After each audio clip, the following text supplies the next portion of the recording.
It's FeralInferno's Game of the Year series, and today we are getting into the 1990s, which is absolutely fantastic. I love the 90s. It's been a while since we've talked about some of these games. Last Game of the Year video, we had our first non-Nintendo console winner. I told you it was coming, and it's coming strong in this video. There are, spoiler alert, no Nintendo consoles in this video for Game of the Year. Very surprising, right? As you can see the back wall here, very, very Nintendo heavy. But we also do like the original Sony PlayStation. That's right. We're going to be featuring games from PlayStation 1 today. And really excited to talk about these games. The PlayStation really felt kind of like the real successor of the Super Nintendo. Whereas the N64, while it did have those Nintendo games on it, it didn't have the third-party games, right?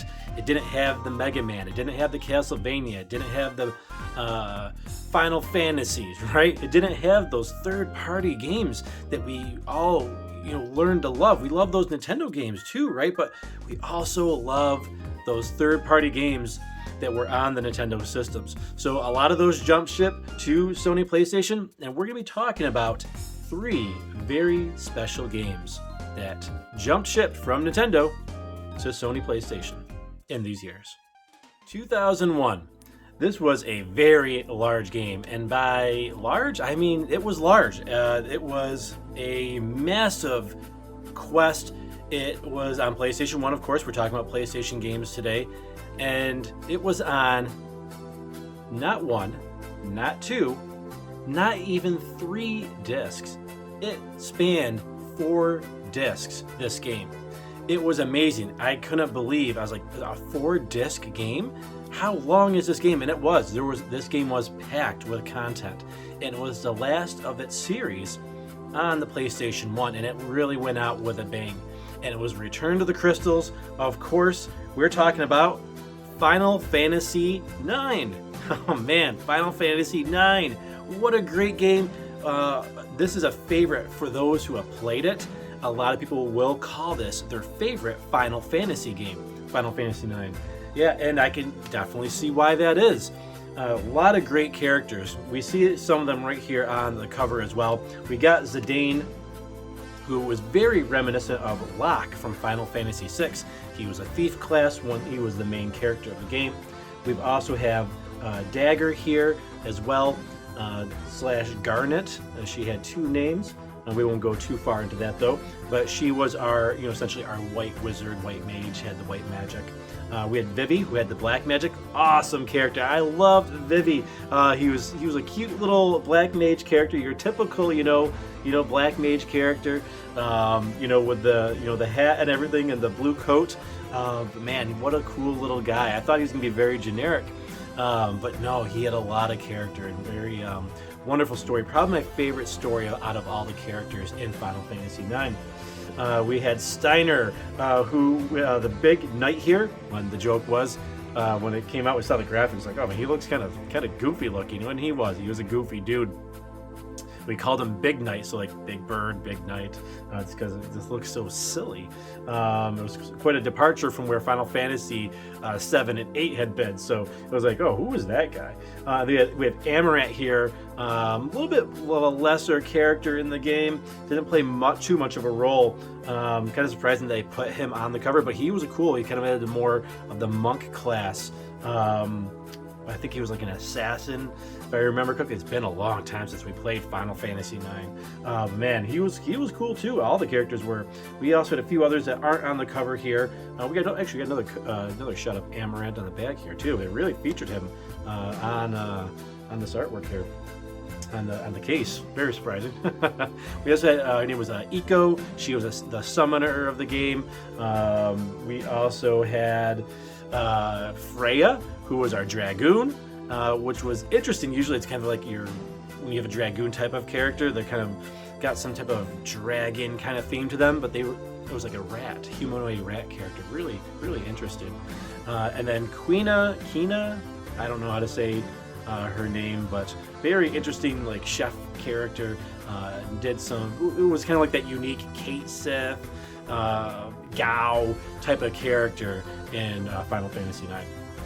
Excellent cast of characters, excellent story. I say this about a lot of the games we talk about, right? But I really got to get back into this game at some point. There's some rumors that there's a remaster maybe coming, or a remake coming for Final Fantasy IX. We'll see if that's really going to happen. But got to find some time to carve out and play some Final Fantasy IX again. This did come out at the very end of 2000. I didn't get the opportunity to play it until 2001, thus our 2001 Game of the Year. And then I don't think anybody would have been able to complete it in the year 2000 with how long this was. I mean, I think I spent like maybe 60, 70 hours on this game, going through everything in here because there was so much to do. It was such a long adventure. And yeah, we were finishing up also our 2000 Game of the Year. That came out late in 2000 as well, so we didn't get to this until I think maybe like February probably of 2001. But man, what if those two games had to go up against each other? Man, that would be difficult. But luckily, we played them in different years. But Final Fantasy IX, terrific RPG. If you haven't played it, if you passed this one up, and some people did because it was PlayStation 2 was on the horizon, PlayStation 1 was kind of on the way out. There was a Dreamcast was out as well. So some people skipped this game. Some people, the art style turned them off, like we talked about with Wind Waker. Some people were really turned off by this art style.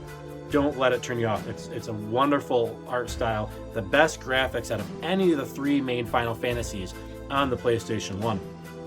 And I would say this might be controversial because a lot of people love 7. 8 has its fans, but I think it's got the best story out of the PlayStation 1 Final Fantasy JRPGs. But definitely earns a spot in our Game of the Year series. The new millennium, the year 2000. We have to have a really special game for the year 2000, right? It's the first year of the 2000s. We do, and it came out like we were talking about in our 2001 Game of the Year. This came out towards the end of 2000, and I've got very vivid memories of going to pick this game up and being very, very excited for it. I was in Pittsburgh at the time, Pittsburgh, Pennsylvania, and I was in college, and it's a lot of my friends would go home for the weekend. I was a little too far to do that, so my weekends were pretty much either work or video games, and this weekend was dedicated to video games. I remember, I didn't have a car or anything like that, and before all these different types of car services that are out there now, right? So I remember getting on it was called the T, and it's like this little subway train thing that you'd go and you'd take out of the city, and it would take you to different places, and one of those places was the mall, and a little outside of Pittsburgh. So went to this mall, maybe a half hour out or so, and going out there and going to EB Games, and man, I had this game on pre-order. I'm ready for it, and man, it was such a long train ride going there and back. I was just chomping at the bit. I wanted to get into this game so much. And when I got home, when I got back to my dorms, man, I plugged this in my PlayStation and I played all night long. And this is another JRPG. The PlayStation 1 was well known for those, right? But this was a real gem. This was Breath of Fire 4 for the PlayStation 1. Man, I love the Breath of Fire series. Breath of Fire 4. This was a little bit of a departure from the series in a few different terms. It still had your normal characters that you'd have in all the games, Ryu and Nina, right? Nina's always being the winged, princess character, and Ryu being the blue-haired, guy who turns into dragons. And but we also had on the cover here, I was like, man, who is this Sephiroth-looking guy, right? This is Faolu. So Faolu was such a cool character. I don't want to spoil it, but it's really two tales and how they kind of merge into one. So I won't talk about other individual stories. But man, Faolu was really cool character. Wonderful character development in Faolu. You never really knew which way he was going to go with his motivations and with his actions. You had an idea in the beginning of like kind of who he was and what he was all about, and then things start to change a little bit. And man, what a deep character, and really, this is a character that doesn't get enough credit in the JRPG worlds. Games out there, when people talk about great characters, Bao Lu was just one of the best characters I've had the pleasure of playing as in a JRPG. But a lot of fantastic characters in this as well. We talked about Ryu, we talked about Bao Lu. Of course, we've got Nina in there, her buddy Cray. Cray was really cool with this big giant like bat like weapon, this big club. We had Sias, who was really cool. It was like this dog, like ninja, like assassin kind of character. He was neat. We had Ursula, who was a general with a really great attack. And she used like some type of like, I think a shotgun. I think she could hit like all the enemies with it. So she was really useful. We had Urshin, the robot, who had a really cool surprise and a little Easter egg for Breath of Fire fans, which we won't spoil, but really cool surprise with Urshin in Breath of Fire 4. They were fantastic characters. I loved this game. I again, like we talked about Final Fantasy IX, another game I'd really love to get back into. This game in the Breath of Fire series, I don't want to say that it's negatively viewed, but it's not viewed as highly as some of the others in the Breath of Fire series. It's seen as a little bit of a departure, even from from 3, its previous installment. Almost everybody hates 5. What's called 5 anyways, was Dragon Quarter, which was in the PlayStation 2, me included. That game was bizarre. It was not a Breath of Fire game. I think that game was probably some other game Capcom made, and then like everyone's like, wow, this is awful, we need to sell it though. So they slapped the Breath of Fire label on it and put a few Breath of Fire themes in and called it a day. But I digress about Breath of Fire 5. I could go on for days on that one. But Breath of Fire 4, I think it's got one of the best stories in a JRPG.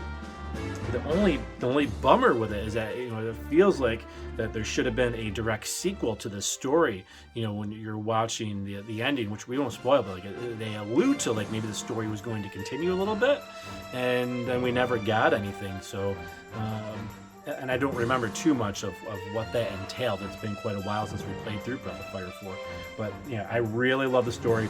The art style might have been a little bit of a departure from some of the older games, with the dragons in Breath of Fire usually have like those mythical, more medieval style dragons in it, right? The big, bulky, scaly, reptiles. Whereas this one is that they're more humanoid type dragons, and they go through like these Super Saiyan like transformations.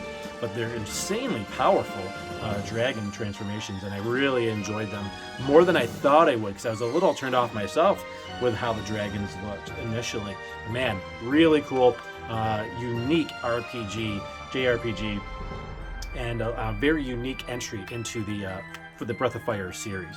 Whereas it was getting a little, some of the things Breath of Fire was getting a little stale, but this one really rejuvenated it. Our 1999 game, last game of the 90s. Of course, we're going to have an asterisk here like we sometimes do here on the Game of the Year series. I didn't really have a PlayStation yet.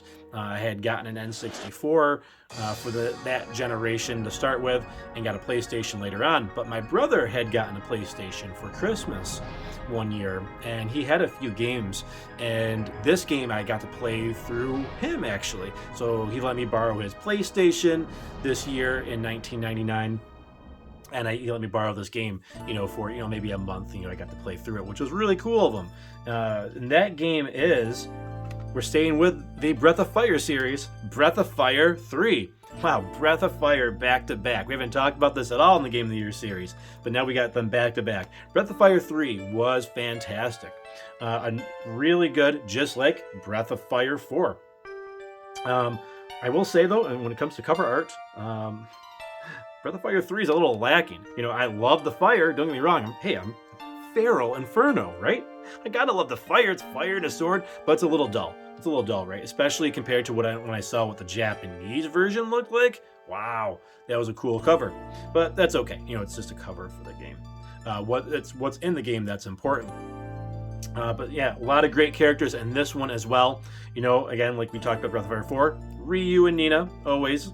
But the game starts off a little bit differently with two other characters with Ryu, Tepo. Let me know in the comments what the correct pronunciation is. But he was a really cool, sidekick with Ryu, Tepu, and Ray. Ray was awesome too. Doesn't that just beat all? That was one of his famous sayings that he said in that. And then me and one of my buddies who had played this game, we always kind of said, "Oh, doesn't that just beat all?" When it would, apply to the situation. And every once in a while, when we still talk every once in a while. We'll bring up the "doesn't it just beat all" comment saying from Ray. Yeah, loved Ray. Ray was like this tiger cat. These I think he had 2 daggers. Really cool character. I liked Ray a lot. Another cool character in this was Gar. He was like this giant gargoyle. I'm like, oh, this must be a boss, or maybe he's a major enemy in the game. No, he was he was on our side. I was like, oh wow, cool. It was cool to get a character like that on our team. It was almost like getting Mario RPG, getting Bowser on your team. But yeah, Gar was awesome. He was a really cool character. There's one character that they made you use a lot in Breath of Fire 3, and one of the things that really bugged me about it, besides the desert, and if you played the game, you know what I'm talking about when I talk about the desert, but they made you play as this other character, Momo, a lot. I did not like Momo. She had I think a cannon. She was a scholar, and I did not like that character just at all. Didn't like the character. Didn't like how they played in battle. Man, they forced you to use Momo all the time, and her attacks. I still remember. It's been ages. I haven't played this since 2001. September 11th, 2001. Actually, I was playing this the morning of September 11th, 2001. And then I got a call from my dad saying, "Hey, what happened?" And then I never played it after that. So I never finished my maybe 3rd playthrough of the game. When I was playing through it again. But they made use Momo all the time, and she would miss. Her attacks they were decently strength-wise. She was decent strength-wise with her attacks, but they would always miss. She had the highest miss rate in the game. I still remember that about this game. One of the things that really frustrated me. Right, because I wanted to use either Nina or Gar or Ray. Love those guys. There was another character, his little seedling character. He was awful, probably the worst character in the Breath of Fire series. His name was Pico, and he was just this little sapling. I was like, maybe he'll be cooler later on. No, he was awful. This dumb character. Don't know why they put that character in here. But the other characters, besides Momo and Pico, were great. Gar was just fantastic, and Ray, like we said. Tepo, man, really cool, character arc with him as well. The dragon transformations were fantastic. I know a lot of fans probably say this is probably the best dragon transformation Breath of Fire game. I would say it's probably a pretty popular opinion. I liked both 3 and 4's dragon transformations. They're both, unique from each other, which was kind of cool. But these dragon transformations were very reminiscent of the dragon transformations in Breath of Fire 1. It was a big problem with Breath of Fire 2, was that they went from dragon transformations to dragon summons, but it would take up all of your AP. I think it was in Breath of Fire games, it was AP instead of MP. Let me know in the comments, it's been a while. But it would take up all of it. And I was like, oh, and then you'd have to restore it all to use it. And I remember the last boss of 2, you had to use the dragon transformation. Pretty sure you use it maybe a couple times against that boss, at least once. I know that. That's going back to the 90s. The mid 90s there. But the dragon transformations, they were like, hey, we made a mistake with 2. We're going back to the transformations instead of the summons with 3, which was a good choice. Fantastic JRPG. One of the first games, it might have been the first game I played through completely on the PlayStation 1. There's some others. There's Symphony of the Night and Mega Man X4 as well. But this was one of the first, and the first JRPG, definitely, that I beat on the PlayStation 1.